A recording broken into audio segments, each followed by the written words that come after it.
Seigneur notre Dieu, nous te bénissons, nous te glorifions. À toi la gloire, l'honneur pour tout ce que tu fais dans nos vies et dans ton Église.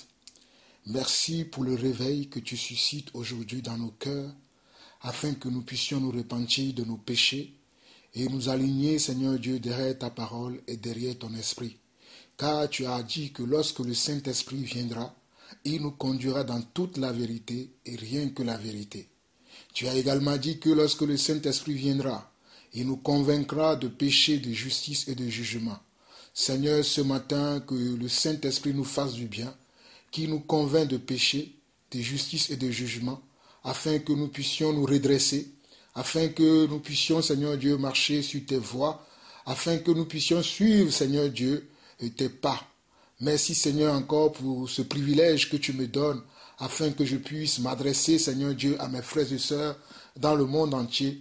Et surtout, Seigneur Dieu, que je puisse, Seigneur Dieu, être un canal par lequel tu vas passer encore ce matin pour bénir et pour ramener ton peuple à toi. Reçois la gloire, l'honneur, la puissance pour des siècles. Amen. Frères et sœurs, il y a quelques semaines maintenant que vous savez que Dieu a mis dans mon cœur de vous parler de ce que le royaume des cieux n'est pas. Et aujourd'hui, je vais continuer encore sur ce message que Dieu a mis dans mon cœur pour alerter l'Église, pour alerter les frères et sœurs un peu partout dans le monde de ce que l'Église n'est pas. Car nous sommes à la fin des temps, nous sommes à l'époque de moi je dirais, j'appelle cette époque l'époque de l'épreuve, et nous sommes aussi de l'époque de la disette. C'est-à-dire l'époque de la sécheresse. Il y a une sécheresse spirituelle aujourd'hui dans le monde. Si vous ne savez pas discerner les temps, apprenons à tous discerner les temps. Nous devons apprendre à discerner les temps. Et aujourd'hui, actuellement dans le monde, nous sommes dans le temps de la sécheresse. Quand je dis le temps de la sécheresse, c'est le temps de la sécheresse spirituelle, où Dieu se fait rare, où entendre la voix de Dieu se fait rare. Lorsque les hommes n'écoutent pas Dieu, lorsque Dieu ne parle plus comme il parlait avant à ses enfants, c'est là où nous voyons toutes sortes de choses que nous entendons, qui peuvent paraître comme si c'est Dieu qui nous parle, qui peuvent paraître comme si c'est Dieu qui agit.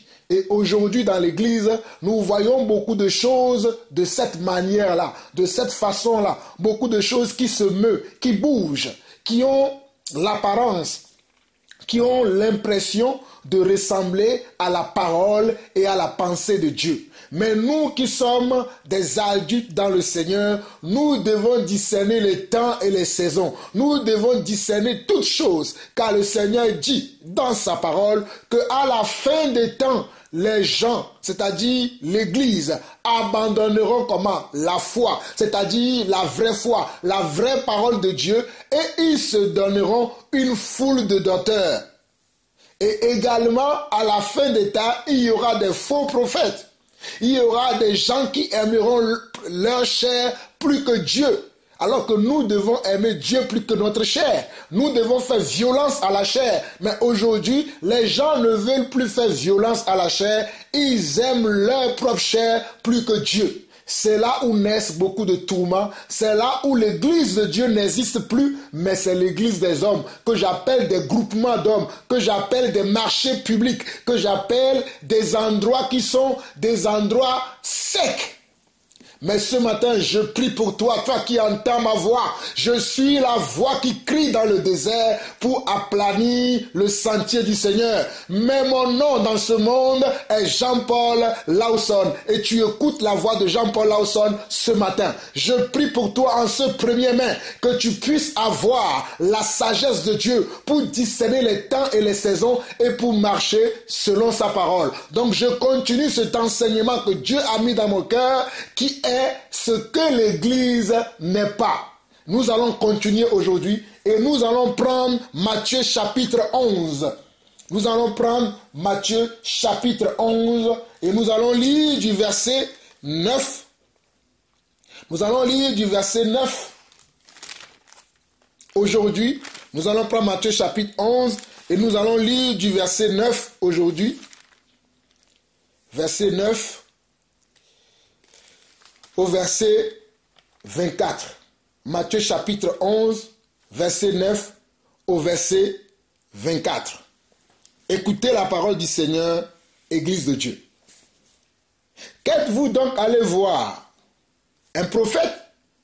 Oui, vous dis-je, et plus qu'un prophète.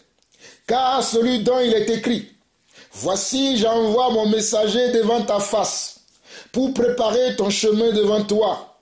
Je vous le dis en vérité, parmi ceux qui sont nés de femmes, il n'en a point paru de plus grand que Jean-Baptiste. Cependant, le plus petit dans le royaume des cieux est plus grand que lui. Depuis le temps de Jean-Baptiste jusqu'à présent, le royaume des cieux est forcé. Et ce sont les violents qui s'en emparent.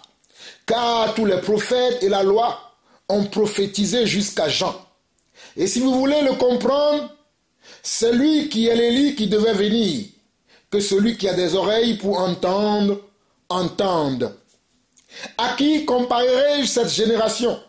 Elle ressemble à des enfants assis sur des places publiques et qui s'adressent à d'autres enfants.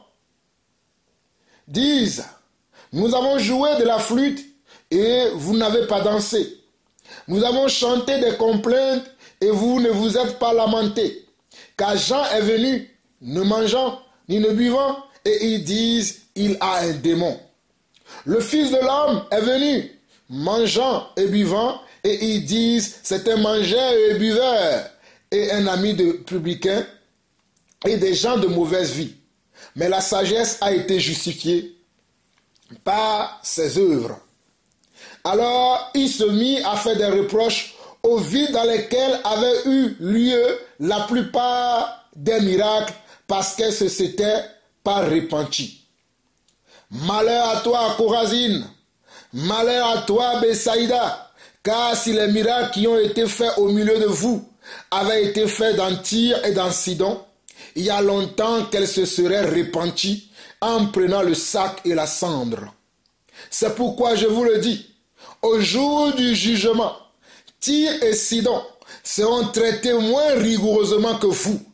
Et toi, Capernaum, seras-tu élevé jusqu'au ciel? Non, tu seras abaissé jusqu'au séjour des morts. Car si les miracles qui ont été faits au milieu de toi avaient été faits dans Sodome, elles subsisteraient encore aujourd'hui. C'est pourquoi, je vous le dis, au jour du jugement, le pays de Sodome sera traité moins rigoureusement que toi.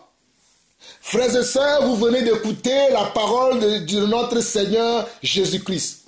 Ces paroles que je viens de vous lire dans Matthieu chapitre 11, selon le verset 9 et le verset 24, étaient des propos, étaient des discours de notre Seigneur Jésus-Christ.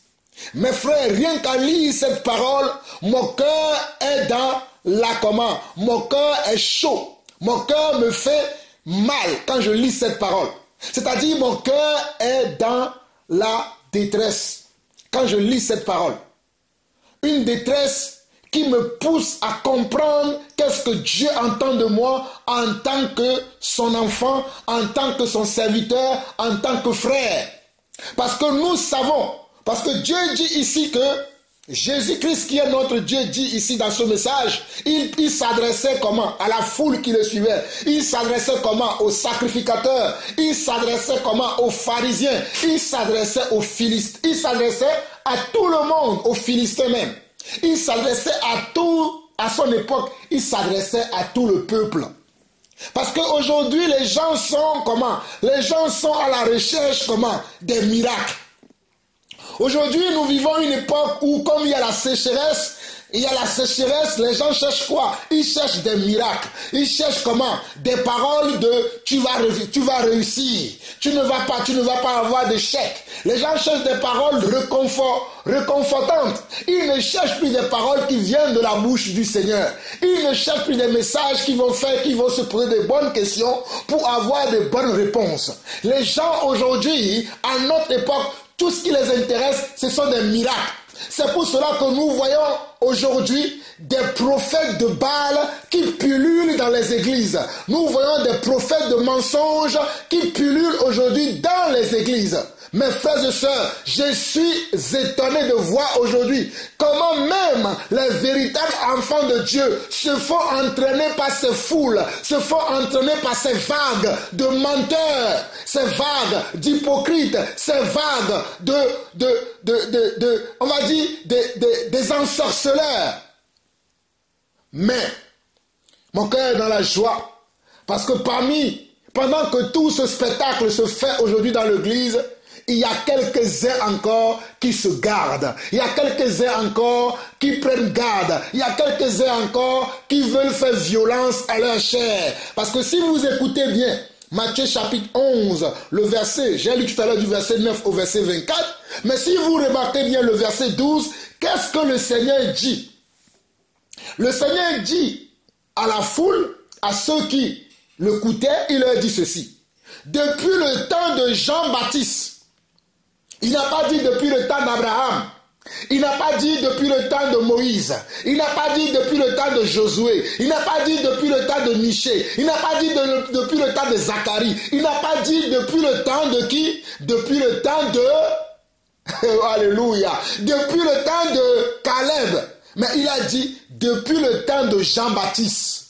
Jean-Baptiste, pour être plus bref, mes amis, dans Jean-Baptiste, est celui qui a ouvert comment? Le Baal. Le Baal de comment? Le Baal de la nouvelle alliance. Le Baal de comment? Le Baal de l'évangile par la grâce. C'est Jean-Baptiste qui a ouvert ce Baal-là en nous parlant de la repentance. Parce que avant de croire en Dieu, avant de marcher avec Dieu, avant de devenir enfant de Dieu, il faut se repentir de ses péchés. Et c'est Jean-Baptiste qui a ouvert comment? Le bal de l'évangile par la repentance. C'est vrai, dans l'ancienne alliance, dans les anciens temps, les prophètes ont aussi parlé de la repentance. Mais pour démarrer l'évangile comment? Du salut par la grâce, l'évangile du salut par la foi, c'était Jean-Baptiste qui a commencé l'œuvre de Dieu. C'était Jean-Baptiste qui a commencé. C'est pour cela que Jésus va dire que quoi? Depuis le temps de Jean-Baptiste, c'est-à-dire Jean-Baptiste est un signe, alléluia, Jean-Baptiste est un signe. Je vous le dis encore, je le répète pour l'église encore aujourd'hui, Jean-Baptiste est un signe. Le temps de Jean-Baptiste est un signe. Mes frères et sœurs, vous devez comprendre que la parole dit dans le livre de Job, je crois chapitre 33, ou si je ne me rappelle pas vraiment du chapitre, mais que le Seigneur dit dans Job, que Dieu parle tantôt d'une manière, tantôt d'une autre. Mais c'est nous les hommes qui ne prenons pas comment garde, qui n'écoutons pas ce que le Seigneur dit. Dieu parle tantôt d'une manière, tantôt d'une autre. Donc nous voyons bien dans Matthieu chapitre 11, verset 12, lorsque le Seigneur dit, oh j'aime les paroles du Seigneur Jésus-Christ, il dit depuis le temps de Jean-Baptiste, alléluia, depuis le temps de Jean-Baptiste, Église, depuis le temps de Jean-Baptiste, toi mon frère, ma soeur, depuis le temps de Jean-Baptiste, toi prédicateur de l'évangile, depuis le temps de Jean-Baptiste, toi apôtre, toi prophète, toi évangéliste, toi pasteur, toi docteur, depuis le temps de Jean-Baptiste, toi qui as reçu un don de la part de Dieu, depuis le temps de Jean-Baptiste, toi qui as reçu une grâce de la part de Dieu, depuis le temps de Jean-Baptiste, est-ce que tu sais que le royaume des cieux, ce sont les violents qui s'en emparent? C'est ma question pour toi aujourd'hui. Tu te dis enfant de Dieu, tu te dis serviteur de Dieu, tu te dis servant de Dieu. Est-ce que tu le sais que depuis le temps de Jean-Baptiste, ce sont les violents qui s'en emparent du royaume des cieux? C'est ce que le Seigneur Jésus-Christ lui-même a dit. Mes frères et sœurs, je vous ai toujours dit que prenez garde, faites attention lorsque vous méditez la parole de Dieu, lorsque vous lisez la Bible, faites attention à chaque phrase, à chaque mot que le Seigneur Jésus-Christ a employé, que les apôtres ont employé, que les prophètes ont employé, car il y a une grande profondeur dans ces paroles que nous devons comprendre. Aujourd'hui, on ne nous enseigne plus la violence par la chair, on ne nous enseigne plus la violence de la chair dans les églises. Mais on nous enseigne la légèreté dans les églises. On nous enseigne l'orgueil dans les églises. On nous enseigne l'hypocrisie dans l'église. On nous enseigne la jalousie dans l'église. On nous enseigne, oh alléluia, l'orgueil et le mensonge dans l'église. C'est pour cela qu'aujourd'hui dans l'église, vous avez ceux qui ont le masque de mensonge, vous avez ceux qui ont le masque de l'hypocrisie, vous avez ceux qui ont le masque de l'orgueil, vous avez ceux qui ont le masque de l'envie, vous avez ceux qui ont le masque de la jalousie, ainsi de suite, ainsi de suite. Mais le masque de la violence par la chair n'est plus. On ne se fait plus violence par la chair. Mes frères et sœurs, nous devons faire violence à la chair si nous voulons recevoir comment? Le salut éternel. Nous devons faire violence à notre chair. Le Seigneur Jésus, de sa propre bouche, a déclaré depuis le temps de Jean-Baptiste jusqu'à présent, c'est-à-dire jusqu'à aujourd'hui, le 1er mai 2019, je vous assure, mes frères et sœurs, le royaume des cieux, ce sont les violents qui s'en emparent. Mais de quelle violence parle-t-on? Voilà le mot que je voulais que vous compreniez. De quelle violence parle-t-on? Vas-tu acheter un fusil pour aller tuer les gens et tu vas croire que tu vas être sauvé? Non, ce n'est pas de ça que le Seigneur parle. Vas-tu aller forcer les gens à croire à ton évangile? Non, ce n'est pas de ça que le Seigneur parle. Mais on nous parle de quelle violence alors? On nous parle de la violence que nous devons nous-mêmes faire personnellement à notre chair. La violence que nous-mêmes, nous devons faire à notre chair. C'est de quoi Jean-Paul Lawson parle? Jean-Paul Lawson vous parle de comment vous devez assujettir votre chair. Comment vous devez rendre votre chair capable à se soumettre à la parole de Dieu, à se soumettre à la volonté de Dieu. C'est ça la violence à la chair. C'est ce qui manque à l'église aujourd'hui. Je suis désolé, Église de Dieu. Aujourd'hui, je ne vois plus de violence dans la chair. Je ne vois plus de violence à la chair dans l'église. C'est plutôt la légèreté de la chair. C'est plutôt l'hypocrisie de la chair qui a remplacé comment? La violence que nous devons faire à la chair. Lorsque Jésus a parlé ce jour-là, il a dit, depuis le temps de Jean-Baptiste jusqu'à maintenant, alléluia, jusqu'à présent, ce sont les violents qui s'en emparent du royaume des cieux. Le royaume des cieux est forcé. Mes frères, le royaume des cieux, tu ne vas pas l'avoir facilement. Mes frères, détrompez-vous. Ne soyez pas trompés par qui que ce soit. Même pas moi, Jean-Paul Lawson. Je vous avertis, Église de Dieu, ne soyez pas trompés par qui que ce soit. Je vous avertis encore. C'est pour ça que je vous ai toujours dit que je suis la voix qui crie dans le désert pour aplanir le sentier du Seigneur. Mes chers frères et sœurs, je vous en supplie, détrompez-vous. Détrompe-toi, ma sœur. Détrompe-toi, mon frère. Détrompe-toi, Église de Dieu. Ne sois pas trompé par qui que ce soit. Ne sois pas abusé. Ne sois pas comment, oh alléluia, ensorcelé. Ne sois pas fanatique de quelqu'un. Ne soyez même pas fanatique de moi. Mais soyez comment, oh, des disciples de Jésus-Christ. Soyez des disciples de Yeshua Mashiach. Soyez des enfants de Dieu, Église de Dieu. Oh, les temps sont mauvais. Dans l'église aujourd'hui, tout a été remplacé. Tout a été changé. Alléluia. Mais je crois encore que vous pouvez vous rattraper. Tant que vous vivez encore, tant que vous vivez, vous pouvez vous rattraper si vous vous repentez. Comment se fait-il qu'aujourd'hui, le mal est appelé bien dans la maison de Dieu? Le mal est appelé bien. Mes frères et sœurs, je vais vous donner comment? Un témoignage que j'ai reçu il y a 2 jours. Il y a 2 jours, je parlais avec un frère. Et ce frère-là me disait qu'il a rencontré un autre frère.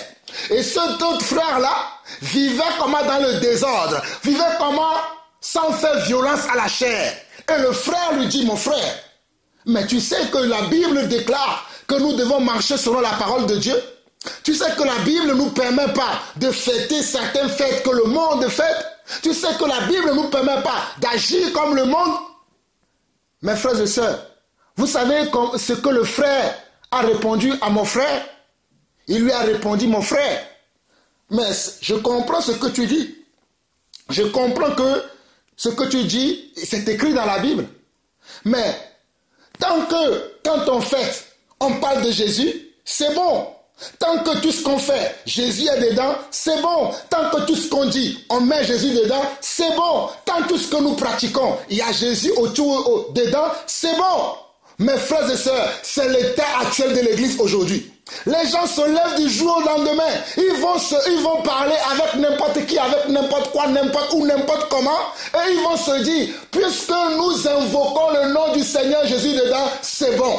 Puisque nous parlons du Seigneur Jésus dedans, c'est bon. Mes frères, c'est l'état de l'Église actuelle. Mais moi, Jean-Paul Lawson, je vous assure qu'en ce jour-là, le Seigneur vous dira, éloignez-vous de moi, vous qui commettez l'iniquité. Car le Seigneur a dit dans Matthieu chapitre 7, verset 21, notez bien ce passage, Matthieu chapitre 7, verset 21, que les gens diront en ce jour-là, nous avons fait telle chose en ton nom, nous avons fait telle chose en ton nom, mais moi je vous dirai, éloignez-vous de moi. Le Seigneur dit que c'est uniquement ceux qui ont fait sa volonté qui rentreront dans son royaume. Matthieu chapitre 7, le verset 21. Il y a uniquement ceux qui vont rentrer dans le repos du Seigneur, ceux qui vont rentrer dans le Shabbat du Seigneur, c'est ceux qui ont fait uniquement la volonté de Dieu. C'est ceux qui ont pratiqué uniquement la parole de Dieu. Mais si vous pratiquez la parole des hommes, si vous pratiquez la parole des hypocrites, la parole des menteurs, parce que vous avez mélangé ça avec le nom de Jésus et vous croyez que vous serez sauvés, mes frères et sœurs, je vous avertis, vous serez jetés dans les temps de feu. C'est pour cela que je vous ai lu ce passage de Matthieu chapitre 11. Nous avons lu du verset 9 au verset 24. Mais je vais m'attarder un peu sur le verset 20. Verset 20 au verset 24, regardez ce que Jésus dit. Alors il se mit à faire des reproches aux villes dans lesquelles avaient eu lieu la plupart de ces miracles.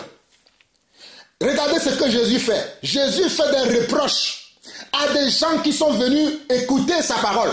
Mais Jésus ne frappait pas la main, ne dansait pas, n'était pas dans la joie pour dire, ils sont venus écouter ma parole.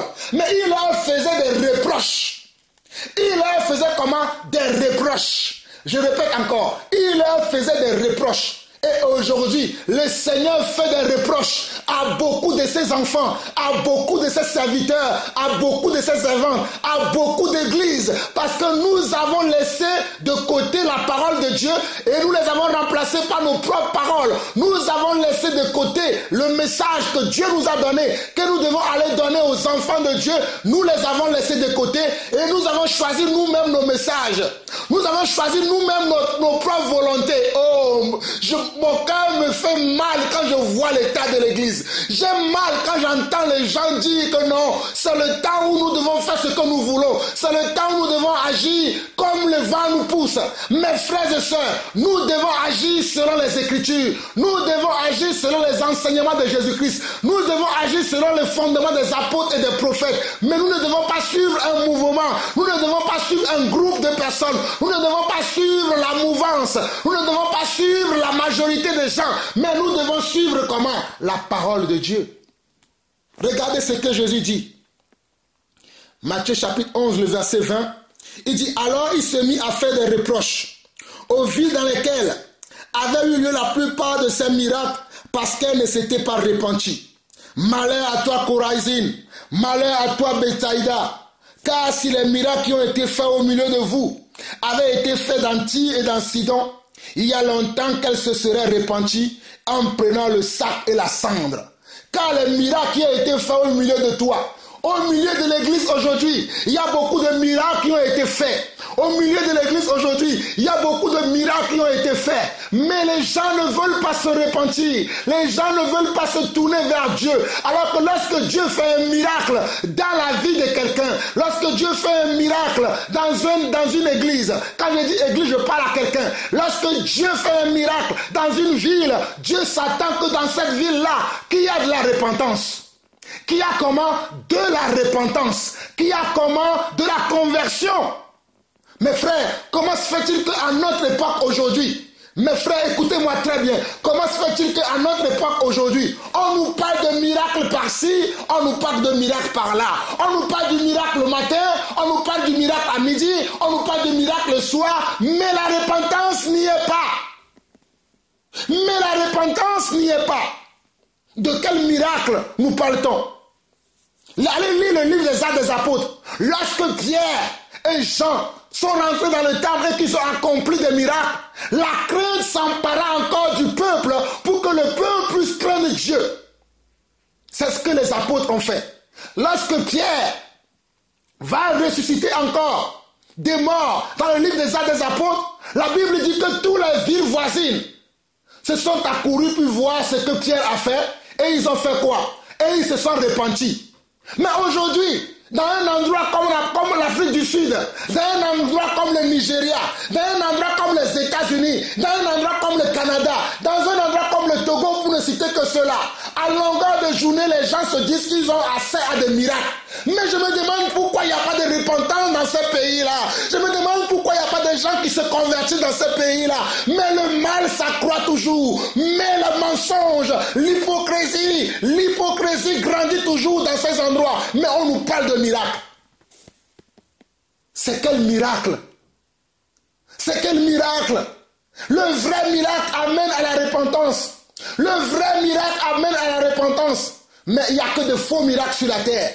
Mais la deuxième façon que vous devez voir, lorsque le Seigneur fait ce miracle, c'est-à-dire toi qui étais un pécheur avant, tu étais un grand pécheur comme moi qui étais un grand pécheur avant, un grand bandit, un voleur, un fornicateur, un orgueilleux, un homme rempli et imbu de lui-même.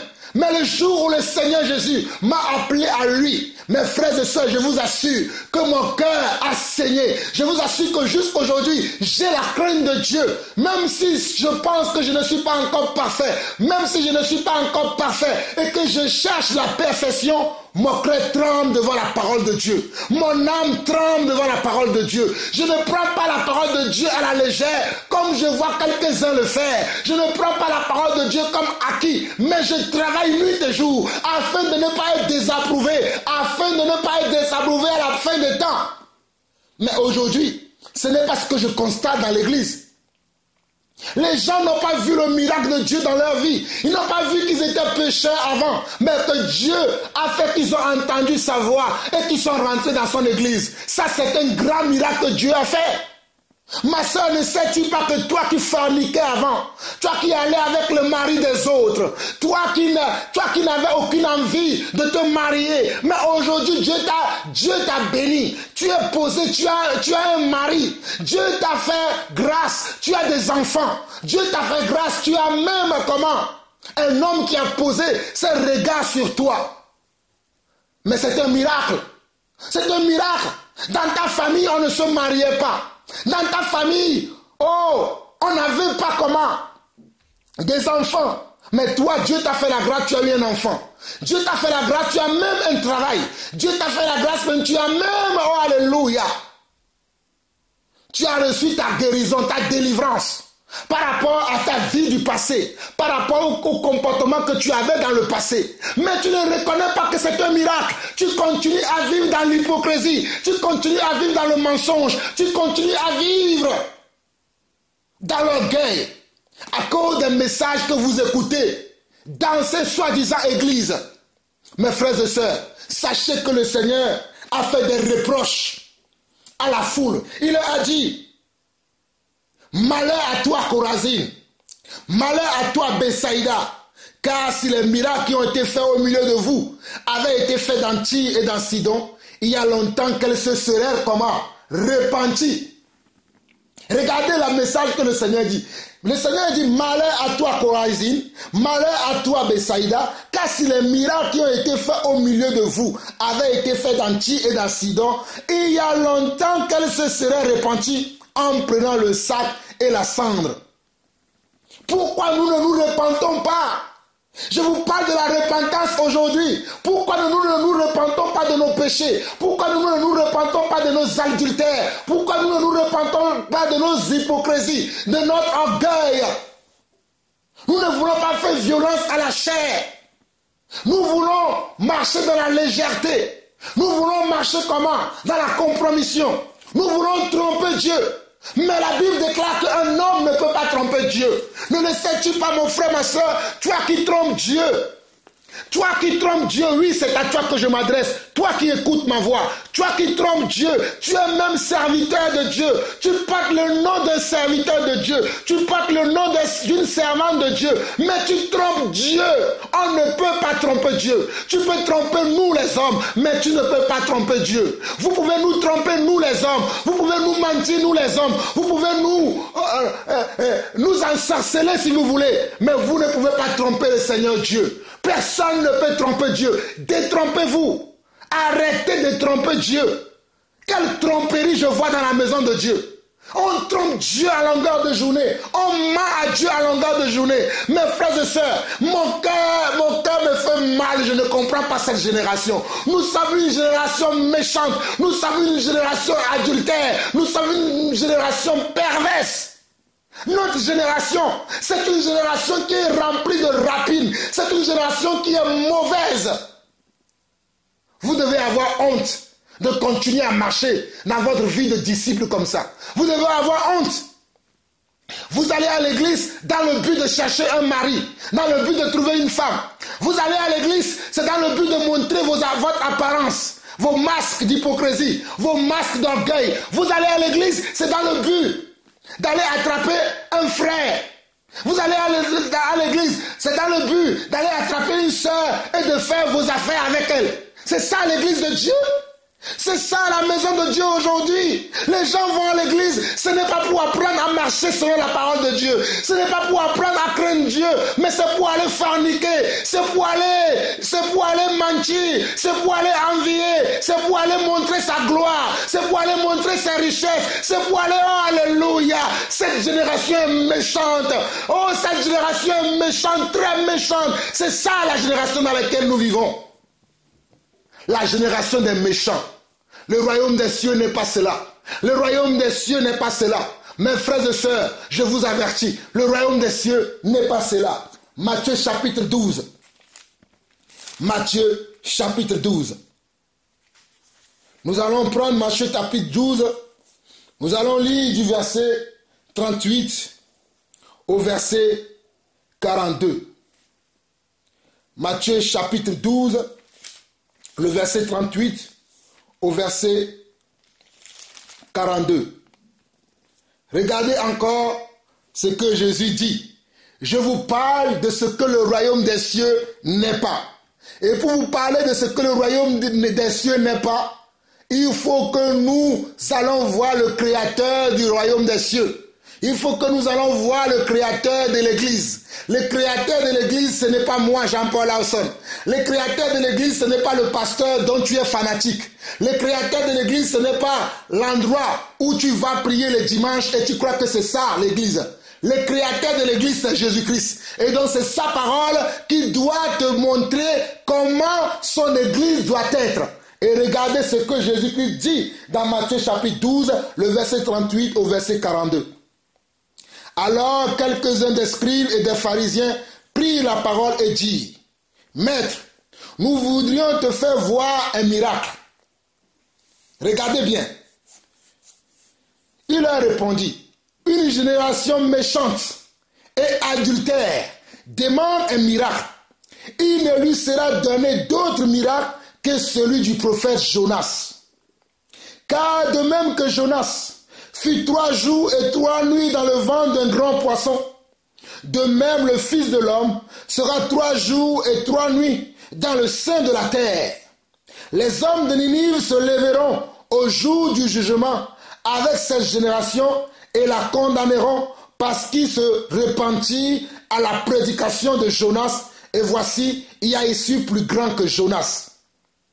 La reine du midi se lèvera au jour du jugement avec cette génération et la condamnera parce qu'elle vint des extrémités de la terre pour entendre la sagesse de Salomon. Et voici, il y a ici plus que Salomon. Mes frères et sœurs, je ne sais pas si vous mesurez la portée de ces paroles. Je ne sais pas si vous mesurez l'importance de ces propos. Je ne sais pas si vous êtes touché par l'importance de ces paroles. Mais moi, je suis touché dans mon homme intérieur. Quand je médite ces paroles, quand je les lis, alléluia, je dis, Seigneur, fais-moi grâce. Fais-moi grâce pour que je sois tout le temps dans la repentance, pour que je ne sois pas un méchant. Mes frères et sœurs, c'est que vous devez comprendre. Vous savez ce que Dieu appelle un méchant? Un méchant, ce n'est pas quelqu'un qui vous tape. Un méchant, ce n'est pas quelqu'un qui forcément vous adresse des paroles méchantes ou bien qui a envers vous de la méchanceté. Un méchant pour Dieu, écoutez-moi très bien, prêtez votre oreille à ce que je vais dire. Un méchant pour Dieu, c'est celui qui n'écoute pas sa parole. Un méchant pour Dieu, c'est celui qui n'obéit pas à sa parole. Un méchant pour Dieu, c'est celui qui n'adhère pas à la parole de Dieu. Mes frères et sœurs, un méchant pour Dieu, c'est celui qui n'obéit pas à sa parole. Et lorsque nous n'obéissons pas à la parole de Dieu, nous sommes des méchants à l'égard de Dieu. Nous sommes des méchants lorsque Dieu regarde sur la terre. Et mes frères et sœurs, lorsque Dieu regarde sur la terre aujourd'hui, il y a tellement la terre qui est remplie des hommes méchants. Les églises sont remplies des hommes méchants. Ils disent dans la bouche, Seigneur, Seigneur, Seigneur, mais leur cœur est éloigné de Dieu. Alors pour Dieu, ce sont des méchants. Voilà ce que Dieu regarde. Dieu regarde aujourd'hui sur la terre. Dieu ne voit que des méchants. Une génération méchante. C'est pour cela que dans ce passage de Matthieu chapitre 12, le verset 38 au verset 42, Dieu va adresser à son peuple ce message-là. Mon frère, l'église n'est pas ce que tu crois. L'église n'est pas un endroit où on vient étaler sa richesse.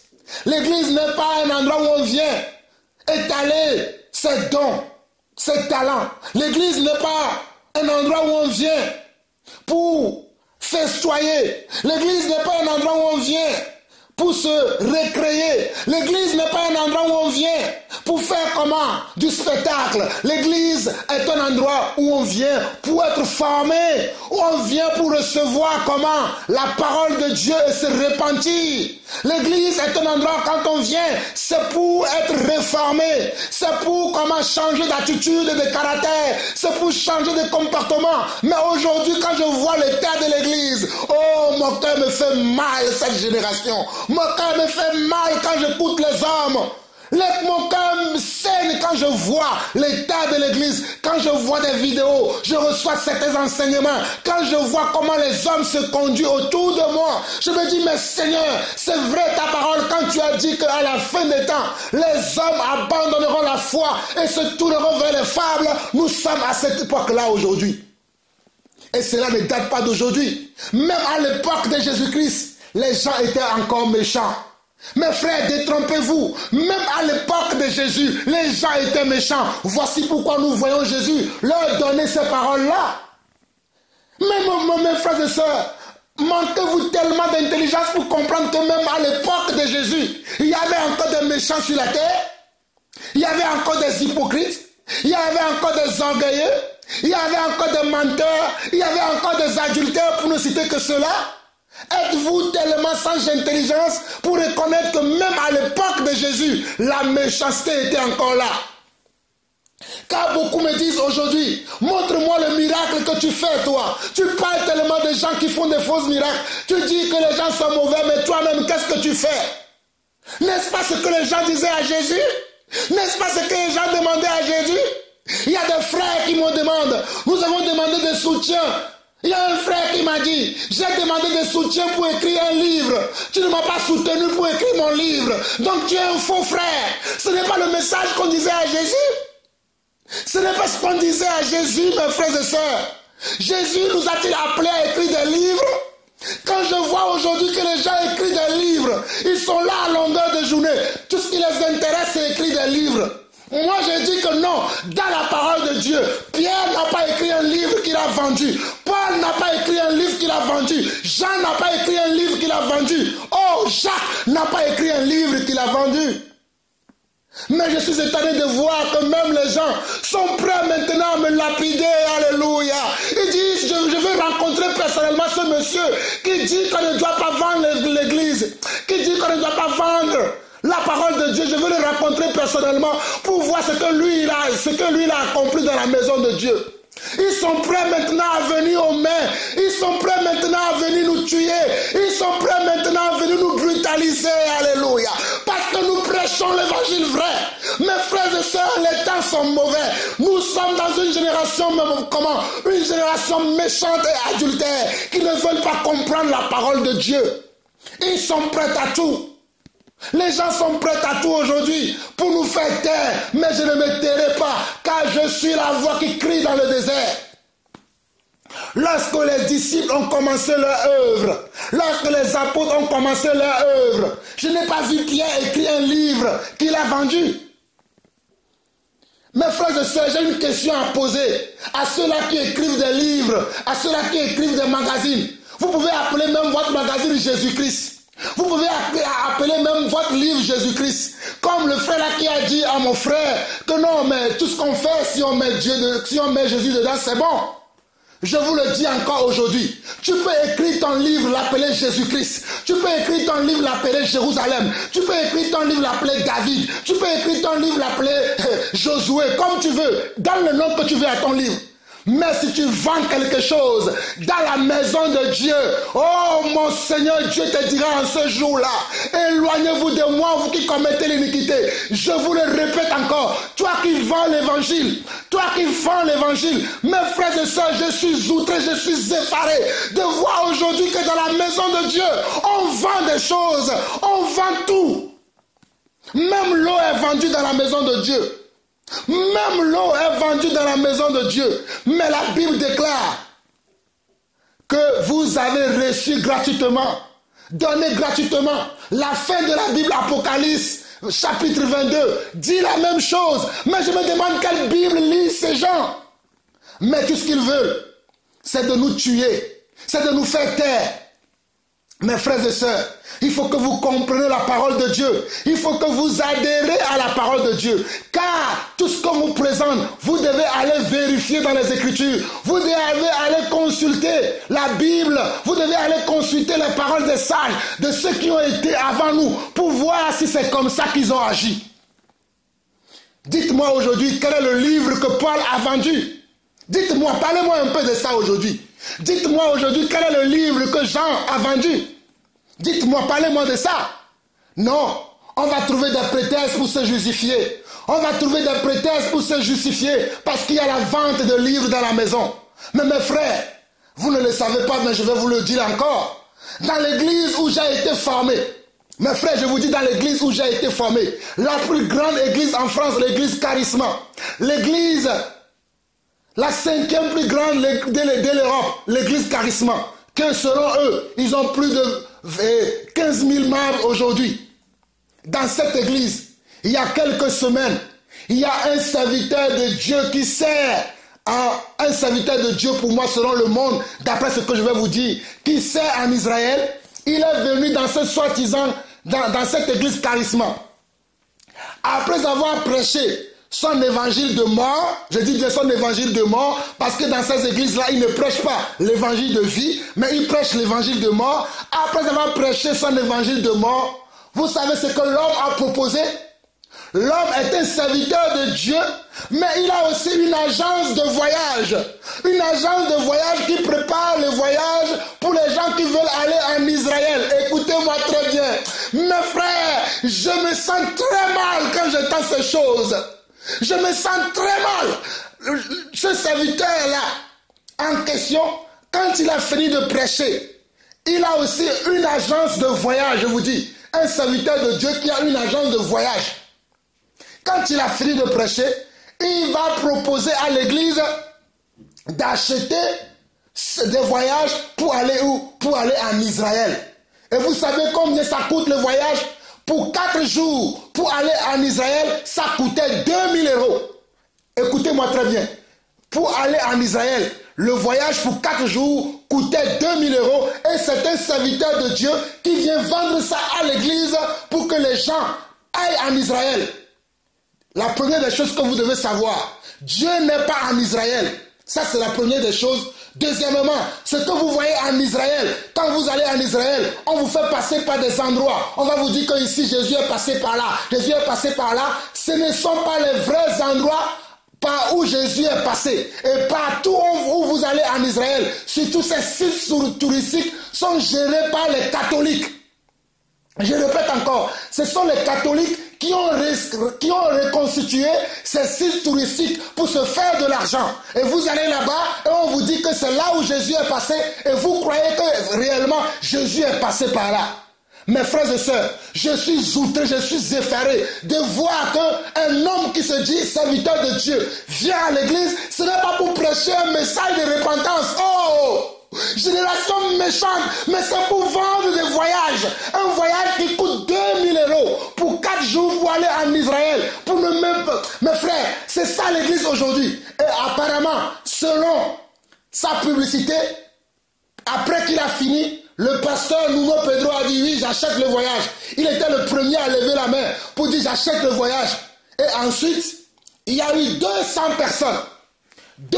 personnes qui l'ont suivi dans la foulée, séance tenante, pour acheter ce voyage-là. Calculez 2000 fois 200 personnes pour voir le montant. C'est ainsi que dans l'église d'aujourd'hui, on voit comment le marché. L'église est devenue un marché. Et quand nous prêchons, nous disons que l'église doit être une centre de formation de disciples, on va nous dire que c'est nous qui sommes à côté de la plaque. On va nous dire que nous sommes jaloux. On va nous dire que nous sommes fous. On va nous dire que nous sommes comment? Nous ne sommes rien. Qui nous suit? C'est ce qu'on va nous dire. Mais voilà l'état de l'église. Voilà l'état de l'église. Une église dans laquelle on vend des voyages.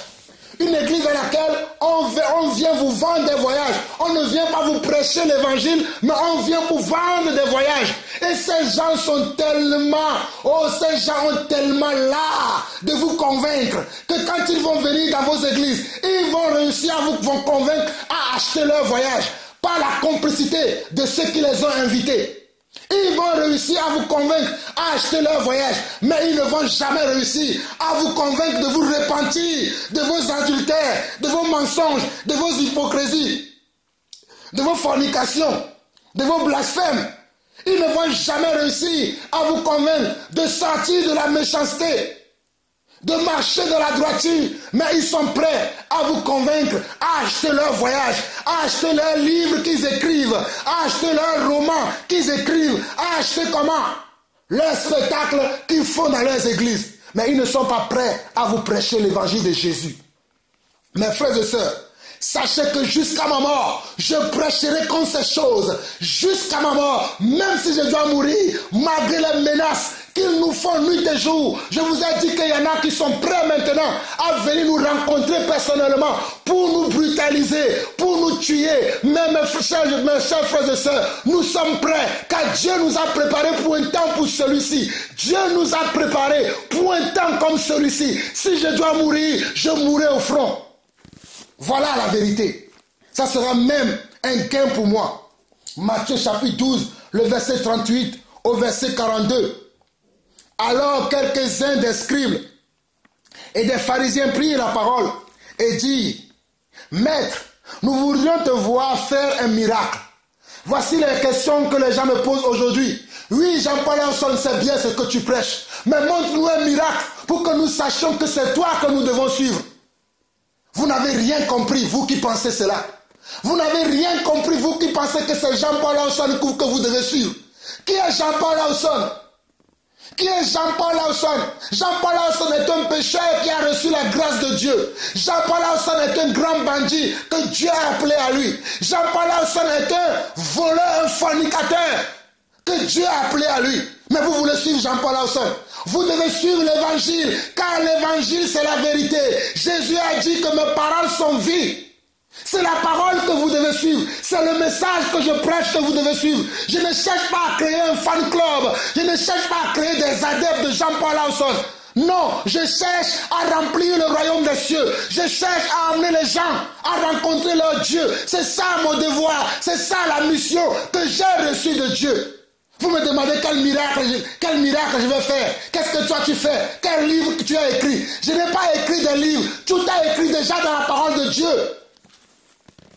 Tout est déjà écrit dans la parole de Dieu. C'est pour ça que moi je donne des Bibles gratuites aux gens. Tout est déjà écrit dans la parole de Dieu. Tout est déjà écrit, alléluia. Tout est écrit dans la Bible déjà.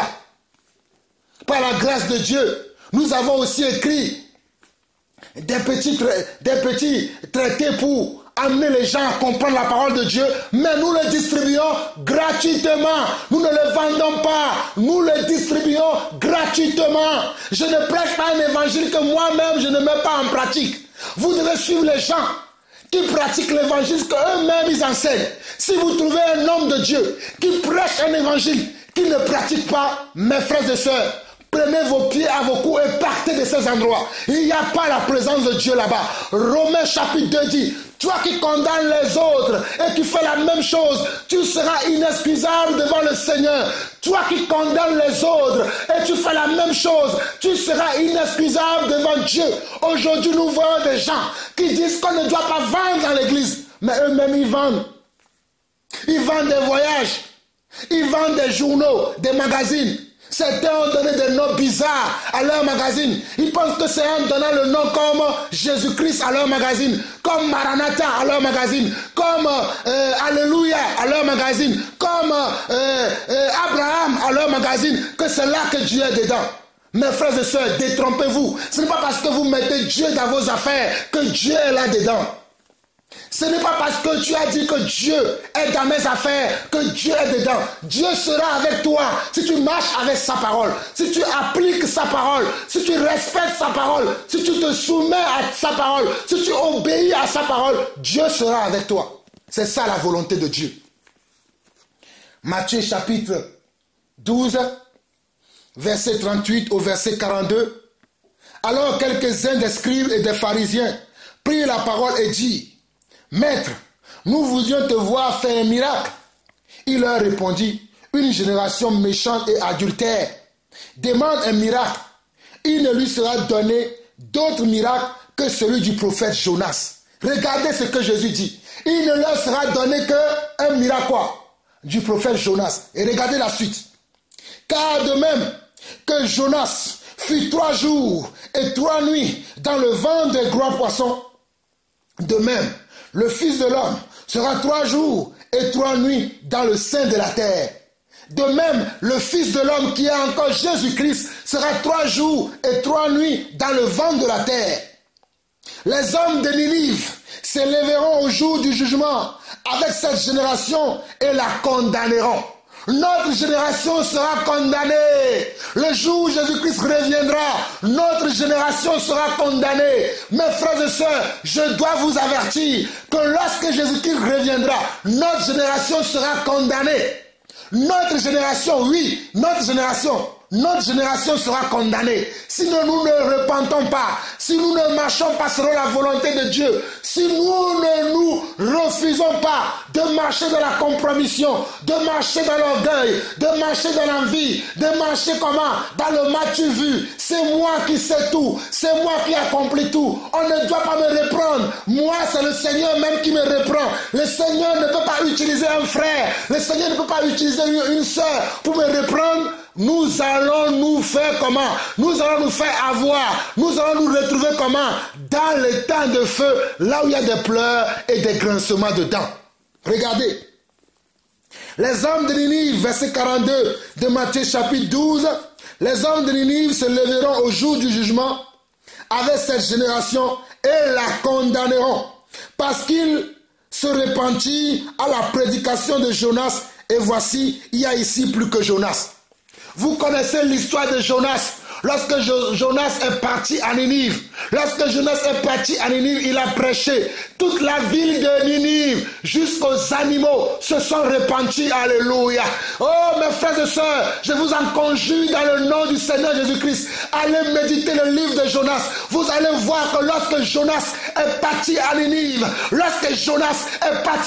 et il a prêché l'évangile de la repentance, je dis bien, les hommes, les femmes, les enfants, les animaux, même les animaux se sont repentis. Alléluia. Alléluia.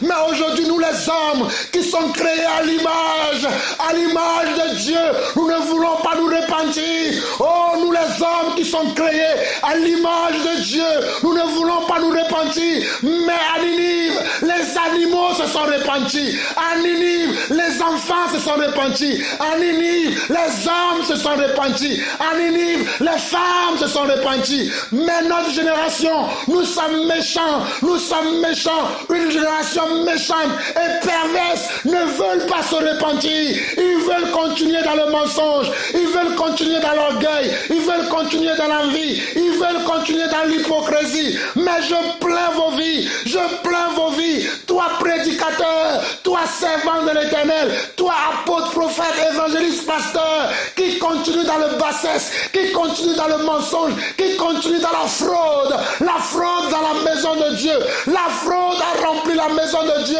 Oh, la fraude a rempli le cœur des enfants de Dieu aujourd'hui. La fraude. La fraude. La fraude a rempli vos cœurs. Et vous ne voulez pas vous repentir. La fraude a rempli vos cœurs. Et vous ne voulez pas vous repentir.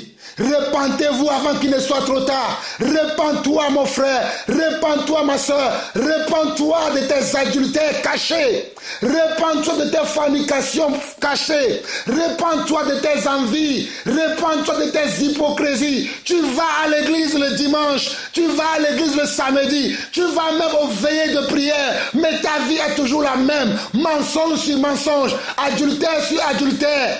Tromperie sur tromperie, fraude sur fraude. Mais pourtant, tu dis que tu es enfant de Dieu. Quel enfant de Dieu es-tu? Répands-toi, répands-toi, répands-toi. Je m'adresse à toi, répands-toi. Matthieu chapitre 12 toujours, le verset 46 au verset 50 maintenant. Matthieu chapitre 12, le verset 46 au verset 50. J'aimerais vous avertir aujourd'hui. Mes frères et sœurs, j'aimerais beaucoup vous avertir. Car beaucoup d'entre vous, vous ne comprenez pas ce qu'est le royaume de Dieu. Vous appelez n'importe qui votre frère. Vous appelez n'importe qui votre sœur. Vous appelez n'importe qui votre maître. Moi, j'ai un seul maître, Jésus-Christ. J'espère que vous aussi, vous aurez pour maître Jésus-Christ. J'ai un seul maître, la parole de Dieu. Car la parole de Dieu, c'est Jésus-Christ. Au commencement était la parole était avec Dieu et la parole était Dieu. Donc mon maître, c'est la parole de Dieu. J'espère que vous aurez pour maître aussi la parole de Dieu. J'espère que vous aurez pour directeur la parole de Dieu. J'espère que vous aurez pour apôtre, prophète, évangéliste, pasteur et docteur la parole de Dieu. Car vous connaîtrez la vérité et la vérité vous affranchira. Matthieu chapitre 12, le verset 46 au verset 50. Regardez encore les propos de notre Seigneur Jésus-Christ. Mes frères et sœurs, je vous rappelle le thème de ce message. Ce que le royaume des cieux n'est pas. Alléluia. Comme Jésus s'adressait encore à la foule. Regardez, comme Jésus s'adressait encore à la foule. Ça veut dire que Jésus s'est déjà adressé à la foule. D'une autre manière. Et là, il était encore de s'adresser encore à cette même foule, mais d'une autre manière. Je vous ai dit dès le départ que Dieu parle tantôt d'une manière, tantôt d'une autre. Mais c'est nous les hommes qui ne nous prenons pas garde à ce que Dieu dit. Je vous le répète encore, car Paul a dit que je ne me lasserai pas de vous répéter les mêmes choses, car je sais que pour vous, cela est salutaire. Pierre aussi a dit dans le livre de 2 Pierre, chapitre 1, que tant qu'il sera encore dans cette tente, tant que Dieu ne m'enlèvera pas la vie, tant que les méchants ne m'ôteront pas la vie, tant que je pourrai respirer, tant que j'aurai le mouvement et l'être, je vous prêcherai toujours ces mêmes choses, jusqu'à ce que vous vous repentez véritablement. On nous dit, dans Matthieu chapitre 12, le verset 46 au verset 50, on nous dit que, regardez bien, comme Jésus s'adressait encore à la foule. Il y a certains qui vont dire, mais Jean-Paul, tu as déjà prêché ce message. Mais il faut le prêcher encore et encore, jusqu'à ce que Dieu revienne. Nous devons passer notre temps à parler de la repentance. Jusqu'à ce que la dernière trompette sonne, nous devons parler de la conversion. Nous devons parler du changement de cœur. Nous devons parler du changement dans l'église. Nous devons parler du changement des serviteurs et des servants de Dieu. Jusqu'à mon dernier souffle, c'est ça ma mission. Voilà. On nous dit, comme Jésus s'adressait encore à la foule, voici sa mère et ses frères qui étaient dehors cherchaient à lui parler. Quelqu'un lui dit, voici, ta mère et tes frères sont dehors et ils cherchent à te parler. Mais Jésus répondit à celui qui lui disait, qui est ma mère et qui sont mes frères? Puis, étendant la main sur ses disciples, il dit, voici ma mère et mes frères. Car quiconque fait la volonté de mon Père, qui est dans les cieux, celui-là est mon frère et ma sœur et ma mère. Mes frères, j'aimerais vous faire comprendre que vous devez arrêter de considérer les blasphémateurs, les méchants, les parricides, les violeurs, les voleurs, les hypocrites, les méchants, comme vos frères. Moi, ce ne sont pas mes frères. Mes frères, ce sont ceux qui écoutent l'évangile de Jésus-Christ. Mes frères, ce sont ceux qui appliquent la parole de Dieu. Voilà la vérité. Je n'ai pas frère, je n'ai pas pour frère quelqu'un qui vit dans l'hypocrisie. Ce n'est pas mon frère. Pensez ce que vous voulez, acceptez ce que vous voulez. Moi, je n'accepte pas pour frère quelqu'un qui est hypocrite, quelqu'un qui est menteur, quelqu'un qui est adultère, quelqu'un qui vend l'évangile. Ce n'est pas mon frère. Écoutez-moi très bien et tuez-moi si vous voulez. Mais celui qui vend l'évangile n'est pas mon frère. Celui qui a vendu l'évangile, c'est Judas Iscariote. Celui qui a vendu l'évangile, c'est Judas Iscariote. Et qu'est-ce qu'il a fait après? Il est allé se pendre. Ces gens qui viennent dans vos églises, ils vous vendent des voyages, ils vous vendent des spectacles. Et vous croyez que c'est ça l'évangile? Vous croyez que c'est ça l'évangile? Allez les appeler vos frères. Mais moi, j'en parle là au sol. Mes frères, ce sont ceux qui écoutent la parole de Dieu. Ce sont ceux qui obéissent à la parole de Dieu. Ce sont ceux qui marchent selon la parole de Dieu. Ce sont ceux qui se soumettent à la parole de Dieu. Ce sont ceux qui ne trouvent pas de prétexte pour justifier leur péché, mais qui sont prêts à se repentir. Mon frère, vous savez ce qui me fait plus mal aujourd'hui? Je vais vous le dire aujourd'hui. Ce qui me fait plus mal, comme je le disais à un frère cette semaine, ce n'est pas que lorsque quelqu'un a péché. Parce que nous tous, nous pouvons pécher. Nous tous, nous sommes des pécheurs. Car la Bible déclare que sur la terre, il n'y a pas un seul qui soit juste devant Dieu. Tous ont péché et sont privés de la gloire de Dieu. Mais il dit ensuite, que Dieu a tant aimé le monde qu'il a donné son Fils unique afin que quiconque croit en lui ne périsse point mais qu'il ait la vie éternelle. Il dit également que si nous confessons nos péchés, il est juste et fidèle pour nous les pardonner.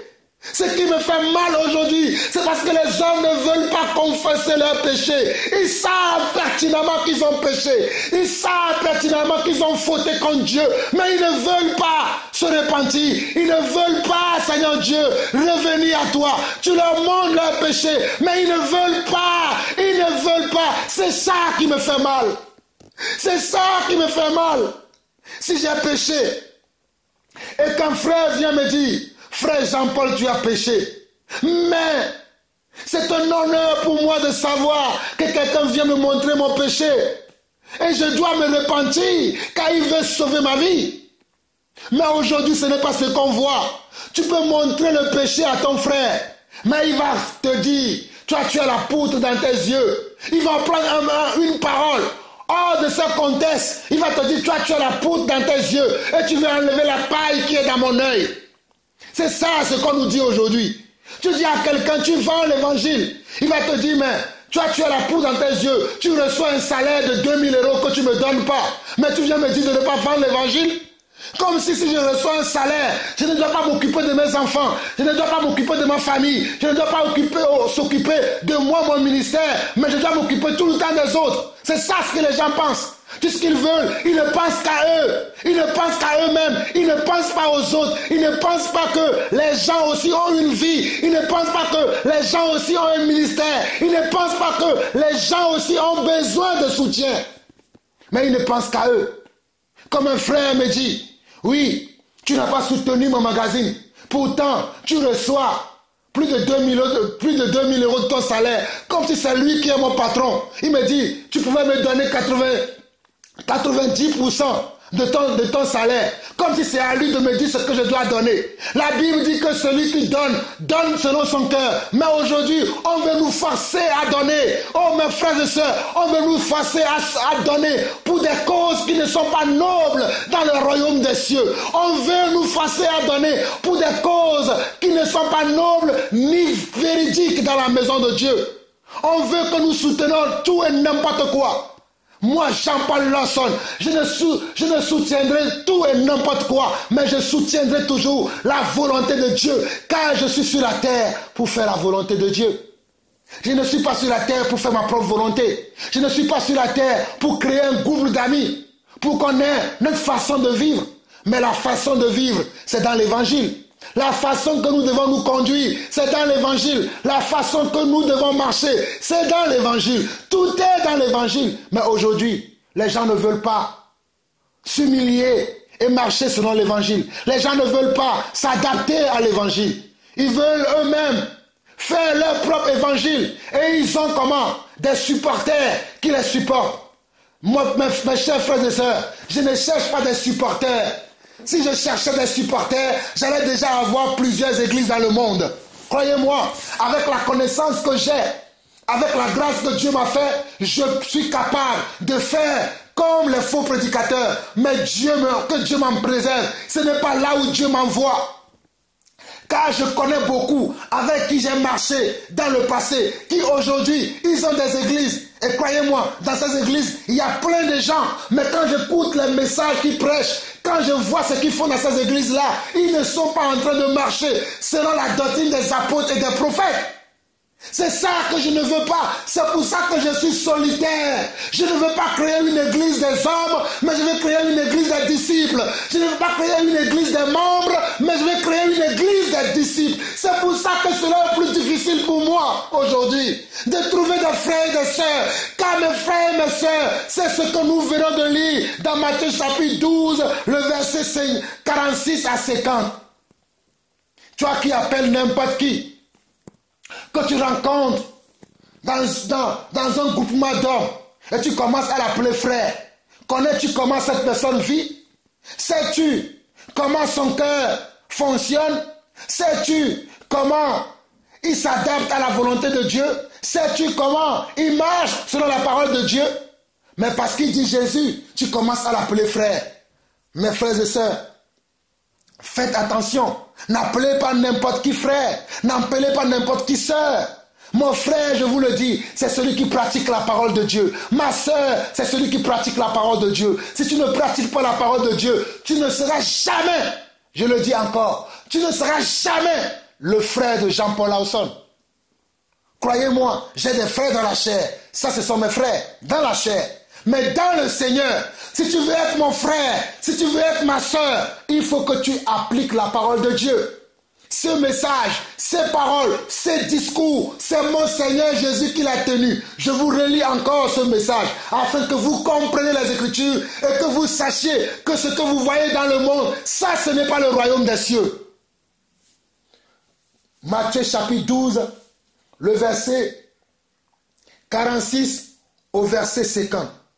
Comme Jésus s'adressait encore d'une autre manière pour moi à la foule, voici sa mère et ses frères qui étaient dehors cherchèrent à lui parler.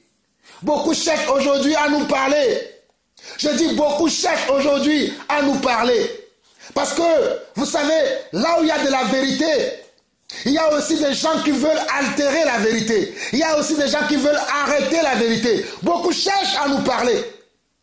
Mais je sais entendre les voix des vrais frères, des véritables frères, et je sais aussi entendre la voix des faux frères. Et je t'exhorte, mon frère, ma soeur, que tu dois faire pareil comme moi. Tu dois être capable de pouvoir savoir quelle est la voix des vrais frères et quelle est la voix des faux frères. Moi, je vais écouter que la voix des frères. Je n'écouterai pas la voix des faux frères, ni la voix des fausses sœurs, mais j'écouterai la voix des frères, des véritables frères dans la parole de Dieu. Quelqu'un lui dit, voici ta mère et tes frères sont dehors et ils cherchent à te parler. Mais Jésus répondit à celui qui lui disait, qui est ma mère? Qui sont mes frères? Puis étendant la main sur ses disciples, il dit, voici ma mère et mes frères. Car quiconque fait la volonté de mon Père qui est dans les cieux, celui-là est mon frère et ma sœur.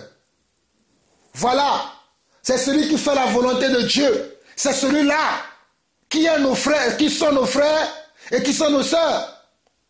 Mes frères et sœurs, n'appelez pas n'importe qui dans ce monde, n'importe qui dans l'église, votre frère, votre sœur, parce que la personne, il fait ricabo dondorobo sondobo, et vous dites, ah, c'est mon frère. Il est là, il dit, oui, le Seigneur m'a dit, le Seigneur m'a dit, le Seigneur m'a dit, et vous dites que c'est mon frère. Non.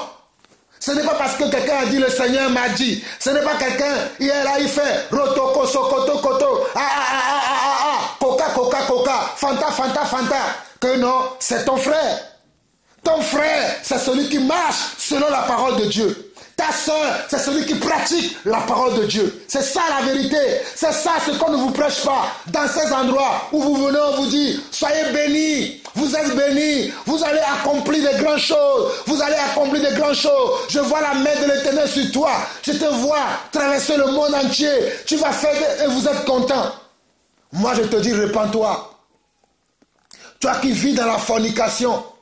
Toi qui vis dans l'adultère. Toi qui vis dans le mensonge, toi qui vis surtout dans l'hypocrisie, tu es rempli d'hypocrisie, ton cœur rempli de méchanceté. Souvenez-vous de comment je vous ai expliqué ce que c'est que la méchanceté pour Dieu. Tu es tellement méchant, tu dois te repentir de ta méchanceté.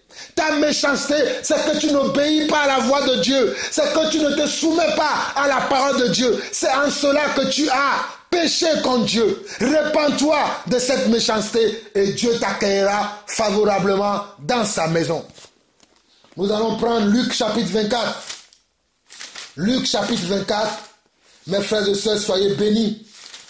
Soyez bénis de l'Éternel par ce message et renouvelez votre intelligence afin de discerner ce qui est de Dieu et ce qui ne l'est pas. Afin de discerner ce qui est la voix de Dieu et ce qui ne l'est pas. C'est ça ma prière pour vous aujourd'hui. Et nous sommes maintenant dans Luc chapitre 24. Nous allons prendre le verset 13.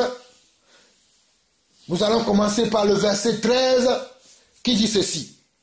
Et voici, ce même jour, 2 disciples allaient à un village nommé Emmaüs, éloigné de Jérusalem de 60 stades, et ils s'entretenaient de tout ce qui s'était passé.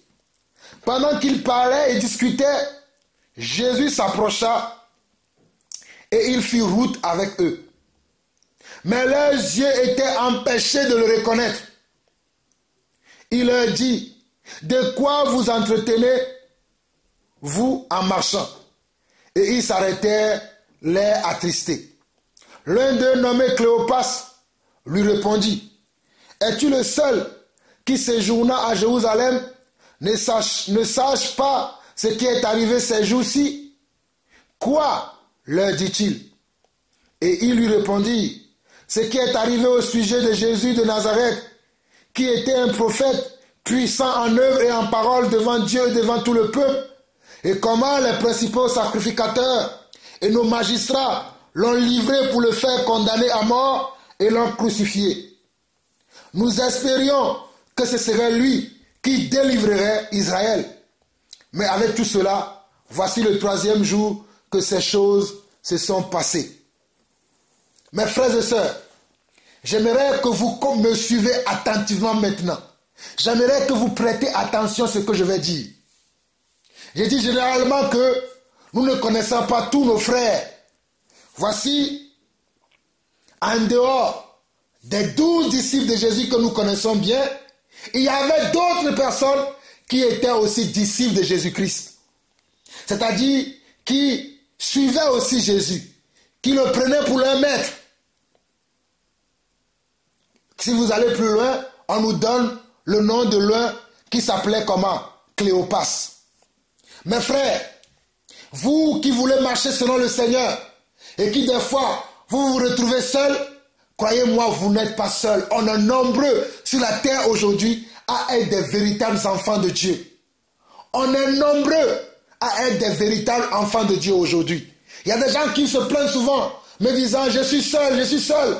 Je salue au passage ceux qui sont aux États-Unis.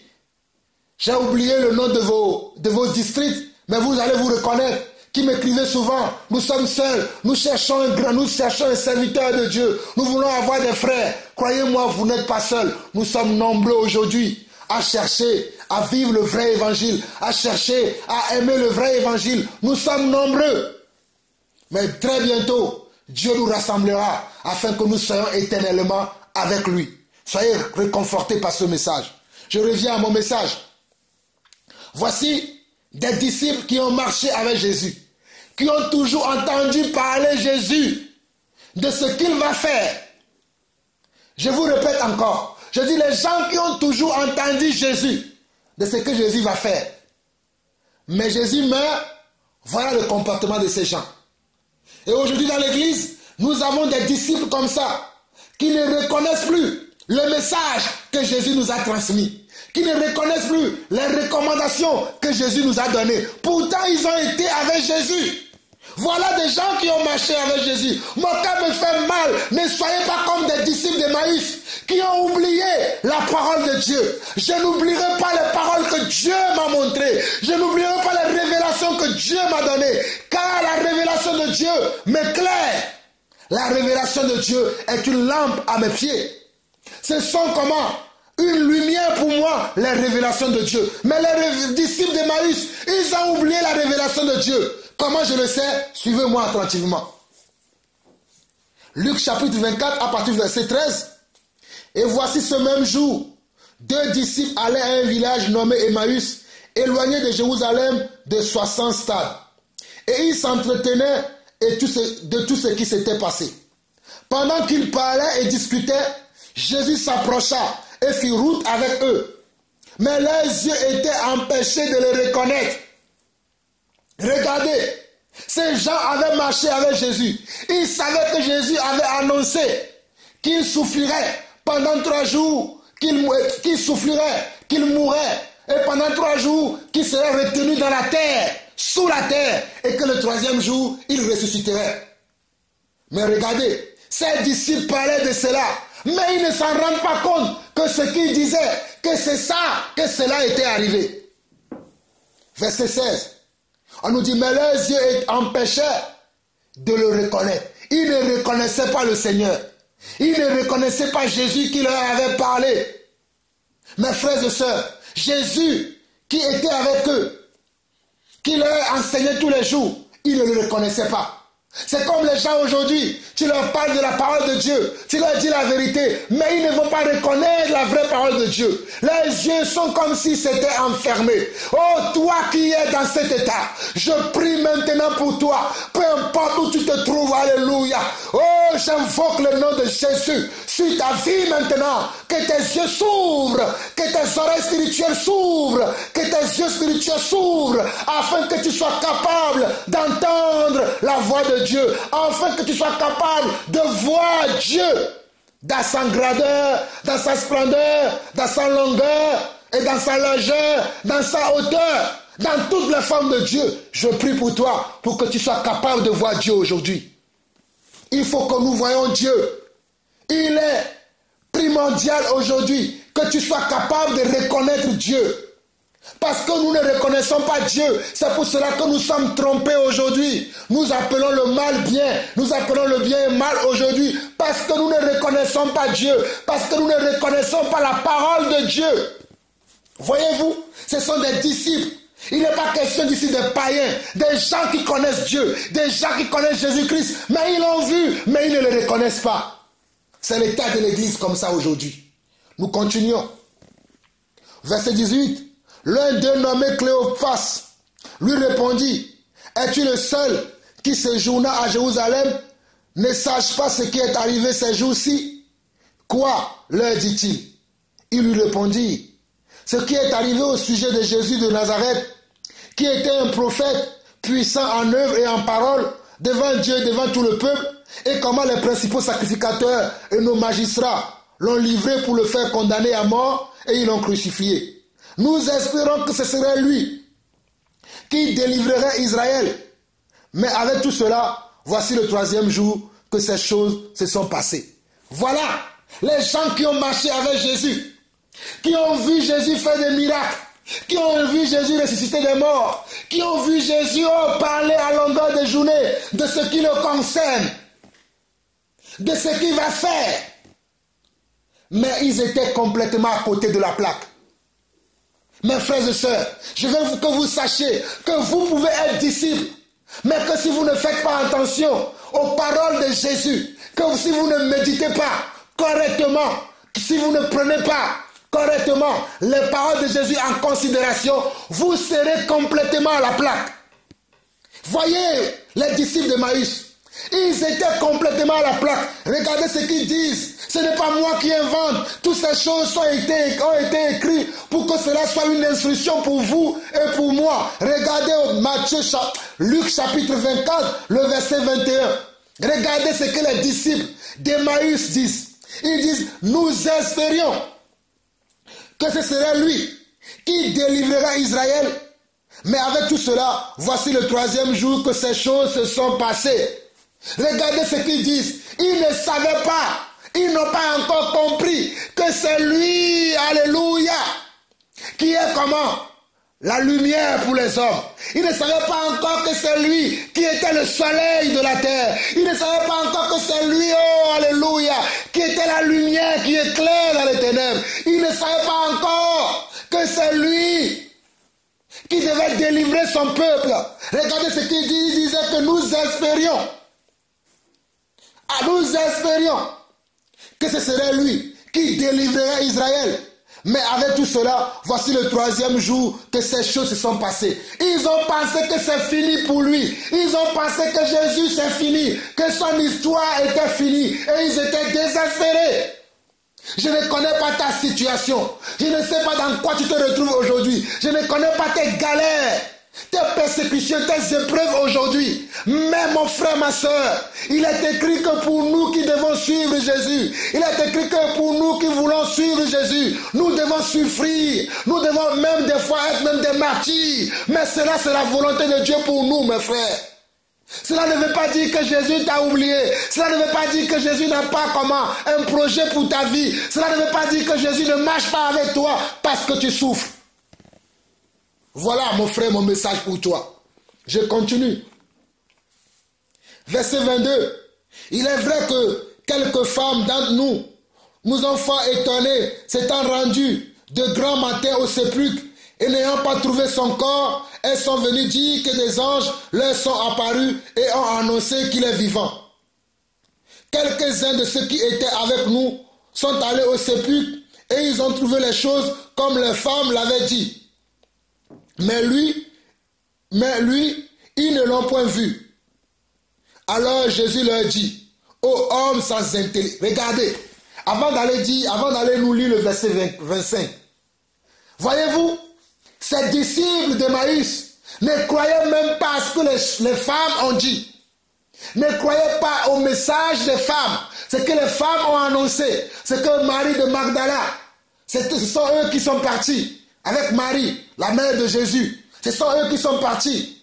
Comment? À la tombe de Jésus. Le 3e jour. Et ils ont vu que le Seigneur Jésus a ressuscité. Et ils sont venus annoncer aux disciples que le Seigneur Jésus a ressuscité. Mais il y avait encore ces disciples d'Emmaüs, l'un d'eux qui s'appelait Cléophas, qui était encore comment? Qui était encore dans le doute. Ça veut dire que tout le temps qu'ils ont passé avec Jésus, ils ne considéraient pas les paroles de Jésus. Ils ne mettaient pas foi à la parole de Jésus. Voici l'état de l'église actuelle. Les gens écoutent la parole de Dieu. Les gens sont à longueur de journée assis avec les serviteurs de Dieu véritables, mais ils ne mettent pas foi aux paroles que nous prêchons. Ils ne mettent pas foi aux paroles que nous prêchons. Ils sont complètement à côté. Ce sont des gens qui peuvent faire de belles discours. Regardez les belles discours qu'ils se sont fait, ces disciples de Maïs. Ils ont tenu de belles discours, mais ils ont oublié l'essentiel. L'essentiel est que Jésus est la résurrection et la vie. L'essentiel est que Jésus est la lumière du monde. L'essentiel est que Jésus est le soleil de la terre. L'essentiel est que Jésus, alléluia, est le Shabbat de l'homme. L'essentiel est que Jésus, alléluia, est la puissance de l'homme. L'essentiel est que Jésus vit, il n'est plus sous la tombe. Il est assis à la droite de Dieu. Il est la puissance de Dieu. L'essentiel est que Jésus est aujourd'hui avec nous. Mais eux, ils ne le croient pas parce qu'ils ne le voyaient pas. Ils étaient complètement à côté de la plaque. C'est ainsi que vous voyez des hommes de Dieu aujourd'hui être complètement à côté de la plaque. Ils sont complètement en train de faire de n'importe quoi. Ils ne marchent pas selon la parole de Dieu. Ils sont complètement à côté de la plaque. Mon frère, je te dis, il y a des hommes de Dieu. Vous allez les voir, ils font semblant d'être disciples, mais ils sont complètement à côté de la plaque. Ils sont complètement à côté. Je prie pour toi, mon frère. Je prie pour toi, ma soeur. Ne sois pas à côté de la plaque. Ne sois pas dans la confusion. La confusion est avec quelques-uns aujourd'hui. La confusion a envahi l'église. Mais ne sois pas dans la confusion. Regardez la réponse de Jésus envers ses disciples. Verset 25. Alors Jésus leur dit, ô hommes sans intelligence. Quand nous parlons aujourd'hui, nous disons qu'il y a des hommes sans intelligence. On va nous dire que nous sommes orgueilleux, que nous traitons des gens d'insensés, que nous pensons que nous savons tout. Mais regardez ce que Jésus dit. Alors Jésus leur dit, ô hommes sans intelligence, et dont le cœur est là à croire à tout ce qui... Oh mes frères, oh Jésus-Christ, s'il te plaît, sauve ton église. Ouvre les yeux à quelqu'un aujourd'hui. Seigneur, je prie pour quelqu'un, papa. Je prie pour un homme, une femme quelque part, qui a besoin d'être renouvelé en toi, qui a besoin de recevoir, Seigneur Dieu, la vision de Dieu aujourd'hui, papa. Seigneur, dans le monde, il y a plusieurs visions. Il y a la vision des hommes, papa. Il y a la vision de Satan. Mais moi, je prie pour la vision de Dieu aujourd'hui. Je prie pour que ta vision, la vision véritable, la vision qui vient de toi, puisse toucher un homme quelque part, puisse toucher une femme quelque part, puisse toucher un serviteur quelque part, puisse toucher une servante quelque part. Seigneur, je prie pour ta vision, s'il te plaît. Ouvre les yeux à un homme, ouvre les yeux à une femme, oh Seigneur. Seigneur mon Dieu, s'il te plaît, ouvre les yeux à quelqu'un. Luc 24, verset 25. Alors Jésus leur dit, ô homme sans intelligence, et dont le cœur est lent à croire tout ce qu'ont dit les prophètes. Ne fallait-il pas que le Christ souffre ces choses et qu'il entre dans sa gloire? Ne fallait pas que le Christ souffre ces choses et qu'il entre dans sa gloire? Mes frères et sœurs, sachez qu'avant que vous puissiez avant que vous puissiez rentrer dans la gloire de Dieu, avant que vous puissiez rentrer dans la promesse de Dieu, avant que vous puissiez rentrer dans la promesse de Dieu, il vous faut souffrir le martyre, il vous faut souffrir les maux de ce monde, il vous faut souffrir les regards hautains, les propos blasphématoires, les propos méchants, il vous faut souffrir comment? L'indifférence des hommes pour pouvoir rentrer dans la promesse de Dieu. Celui qui veut rentrer dans la promesse de Dieu sans souffrance, il ne retrouvera jamais la promesse de Dieu, mais il retrouvera la promesse des hommes et la promesse de Satan. Mais celui qui veut vivre véritablement la promesse de Dieu se retrouvera avec les hommes méchants. C'est la parole qui le dit, ce n'est pas moi qui le dis. Verset 27. Et commençant par Moïse et tous les prophètes, il leur expliqua dans toutes les Écritures ce qui le concernait. Et commençant par Moïse et par tous les prophètes, il leur expliqua dans toutes les Écritures ce qui le concernait. Voilà ce que Jésus faisait.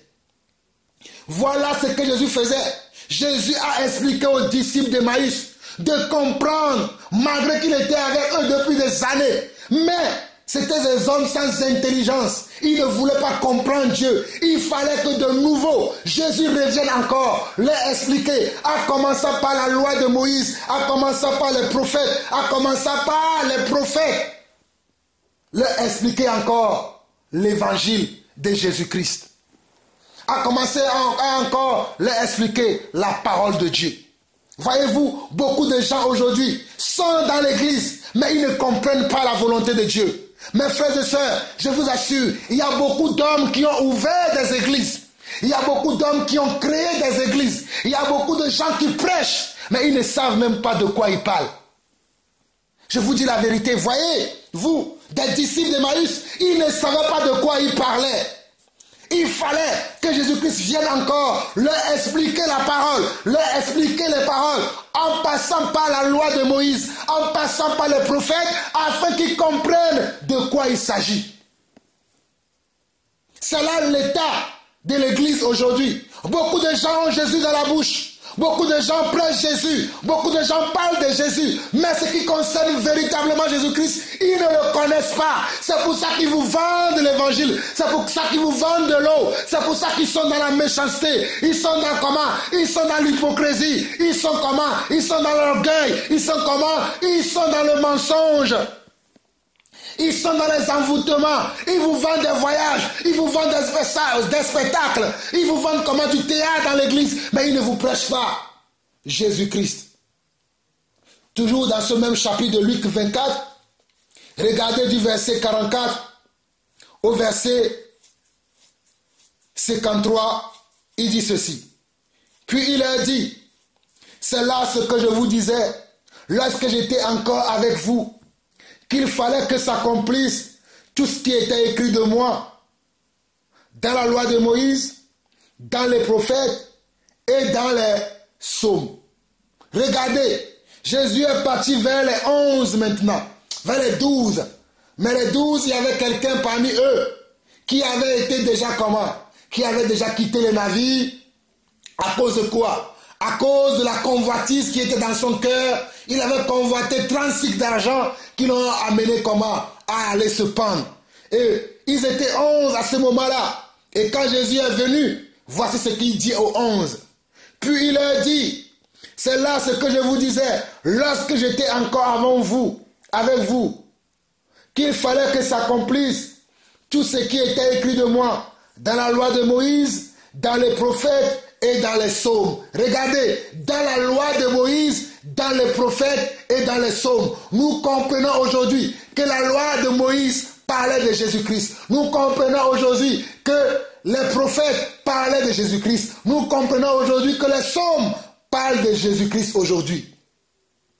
Alors, il leur ouvrit l'esprit. Il ouvrit l'esprit à qui? Il ouvrit l'esprit aux disciples afin que les disciples puissent comprendre les Écritures. Il dit, alors il leur ouvrit l'esprit afin qu'ils comprennent les Écritures.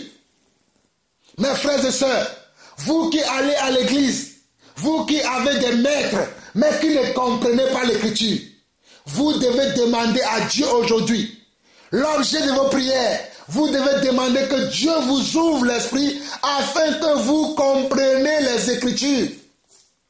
Même toi, prédicateur, peu importe les années que tu enseignes la parole, tu as besoin aujourd'hui de demander à Dieu, ouvre-moi l'esprit afin que je comprenne les Écritures véritablement.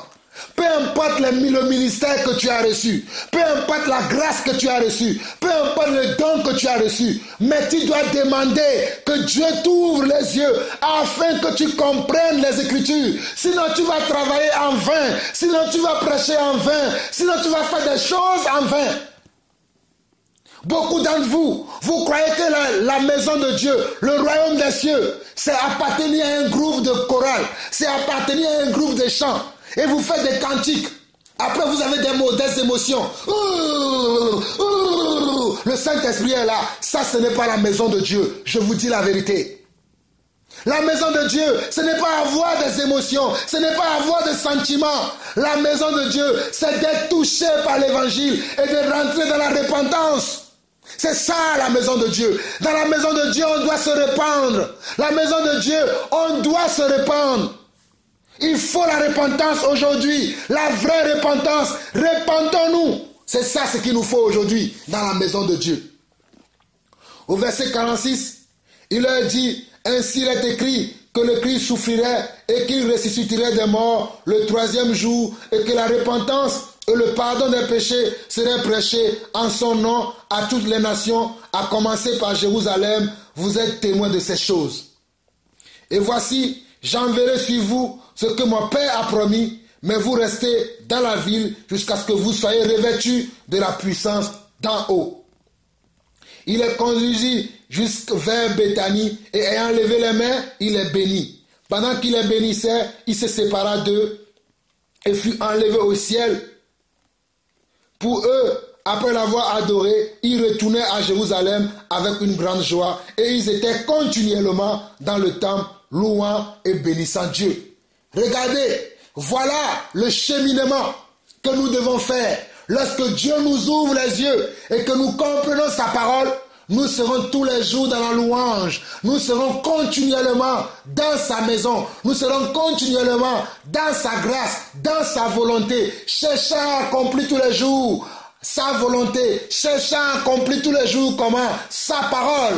Mais lorsque nous sommes sans lui, lorsque nous sommes sans son intelligence, lorsque nous sommes sans son Saint-Esprit, nous sommes voués à l'échec, nous sommes limités, nous sommes conduits par la chair, nous ne sommes pas conduits par sa voix. Et ma prière pour toi qui m'entends, ma prière pour toi qui écoutes ce message aujourd'hui, c'est d'aller vers le Seigneur et de lui demander, Seigneur, ouvre-moi les yeux afin que je puisse reconnaître ce qui est de toi et ce qui n'est pas de toi, afin que je puisse comprendre véritablement ta parole et être soumis à cette parole. Je ne veux pas me tromper par quoi que ce soit ou par qui que ce soit. Je ne veux pas me tromper par mes émotions. Je ne veux pas me tromper par mes sentiments. Mais je vais être touché par ta parole. Car tu dis que ta parole est la vérité. Tu dis que sanctifie-les par ta parole. Car ta parole est la vérité. Sanctifie-moi aujourd'hui par ta parole. Ouvre-moi les yeux de mon cœur. Ouvre-moi les yeux de mon âme. Révèle-toi à moi, Seigneur. Je t'en supplie, Seigneur. Je ne veux pas mourir. Je ne veux pas, Seigneur Dieu,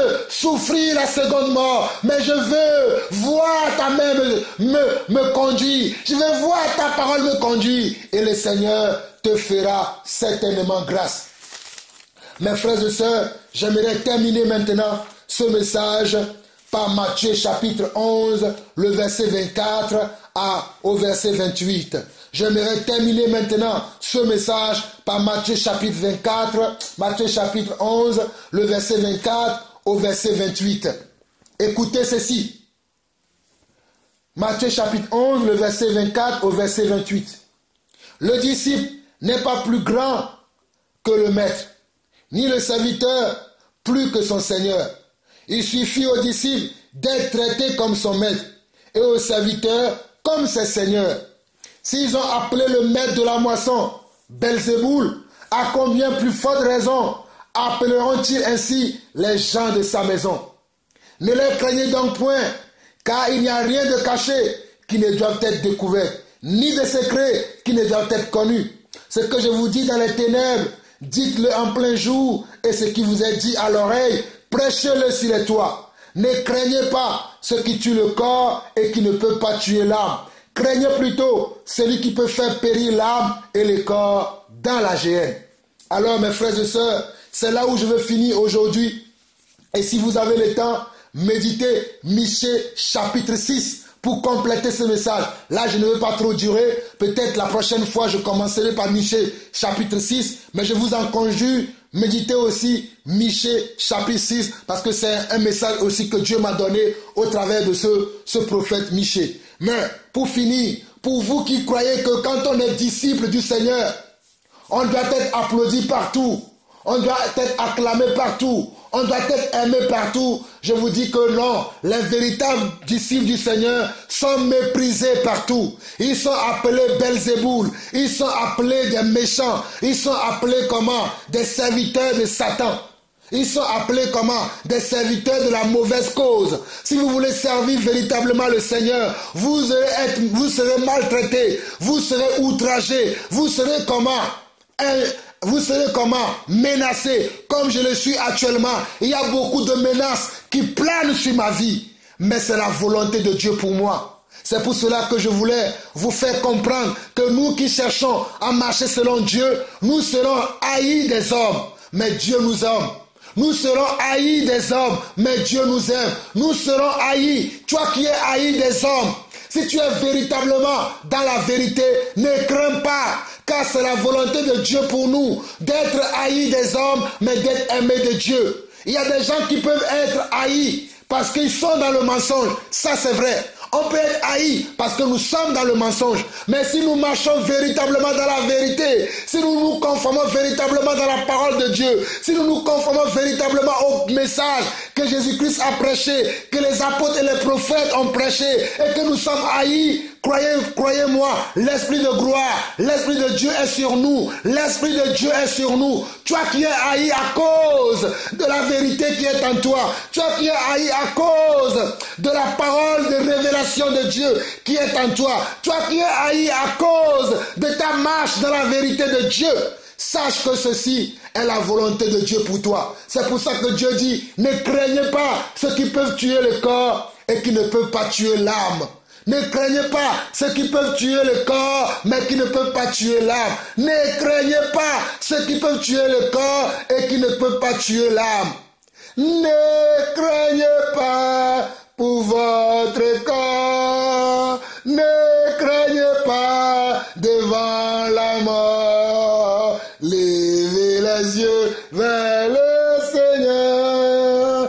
Criez vers lui sans perdre foi. Oui, ne craignez pas pour votre corps. Ne craignez pas devant la mort. Levez les yeux vers le Seigneur. Oh, criez vers lui sans perdre foi. Oui, ne craignez pas pour votre corps. Ne craignez pas devant la mort. Levez les yeux vers le Seigneur. Criez vers lui sans perdre foi. Vous avez écouté la voix de Jean-Paul Lawson, celui qui crie dans le désert pour aplanir le sentier du Seigneur. Bye bye.